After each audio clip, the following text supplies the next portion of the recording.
Ang Pasig City Police Station sa ilalim ng pamumuno ni Police Colonel Hendrix B. Mangaldan, hepe ng nasabing himpilan, ay nakipagsanib puwersa sa command group, mga hepe ng tanggapan at mga kinatawan mula sa Eastern Police District, kabilang si Police Captain Eduardo S. Baclig Jr., hepe ng District Tactical Operations Center ng EPD. Sama-sama silang nakilahok sa Rotary District 3,800 Service Project Exposition na pinangunahan ni District Governor Gina T. Sanchez na ginanap sa Mega Trade Hall 3, SM Mega Mall B, Ortigas Center, Mandaluyong City. Ang nasabing programa ng Rotary Club ng Pasig ay may temang pagpupugay sa kabayanihan ng Pasig Police na sumasalamin sa kahusayan at mga nagawa ng ating mga kapulisan ng Pasig. Samantala, ipinakita naman ng Pasig Police sa mga dumalo sa nasabing aktibidad ang impresibong presentasyon ng konsepto ng 911 call sa pamamagitan ng simulation exercise na nagpapakita ng mabilis na pagtugon sa mga tawag na nangangailangan ng police assistance at emergency.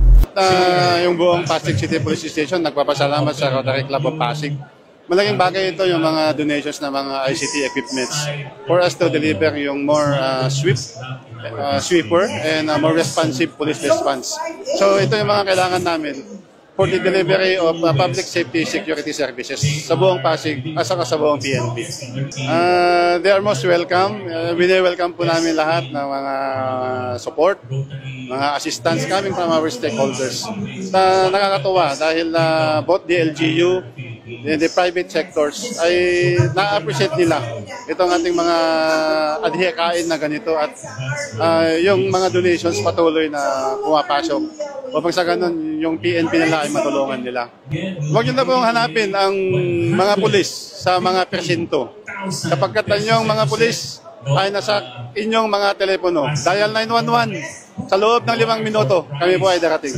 Ang mga pagsisikap na ito ay naaayon sa napapanahong pagtugon ng pulisya sa kaligtasan ng publiko at pag-unlad ng komunidad. Mula dito sa Eastern Police District, ako po ang inyong PNN correspondent, Patrolwoman Jenny Dolor, alagad ng batas, tagataguyod ng Balitang Pulis.